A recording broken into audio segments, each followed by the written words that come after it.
Ikobero ku rubibe igihugu c'Uburundi gihana n'igihugu ca Tanzania, uruja n'uruza ni rwose haba ku ngenzi zivuye mu bihugu vyo mu muryango wa Afrika y'ubuseruko, eka mbere no kubidandazwa. Jean Paul Sabiganje avuka muri zone Butarugera, komine Butihinda, intara ya Muyinga, akaba akorera ku rubibe rwa Kobero. Avuga ko umutekano ari wose kandi ko ibikorwa birangurwa ukuri kwamye. Aha atwe turakora nta cyahungabanye kuko na sekitonga hirakwiye. Abadandaza baradandaza, baza badekara barakora nkuko vyahora, nta gihungabana, muri kazi rarengana baza. Aha mu kugonga baragonga bakajabuka ukaja Tanzania ukagaruka barakugongera nta ngorane.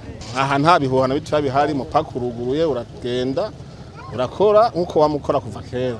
Na Sitaziya Gakobwa avuga ku musozi Kinazi, nawe akora urudandazwa ruto ngaho Ikobero ku rubibe igihugu c'Uburundi gihana n'igihugu ca Tanzania. Amenyesha ko amahoro ari yose kuri urwo rubibe kandi ngo imigenderanire yifashe neza, ingenzi ziraza zikongera zigasubira inyuma atankomanzi. Amahoro ni yose kweri, none turiko turagenda kurondera hana hamwe twimiriwe, turaza nyene tukicara tukarondera kazoza k'umuryango, hanyuma nyene nta wanja wangura, nta wica hirya no hino ngo haguruka ngo nturonderere ubuzima.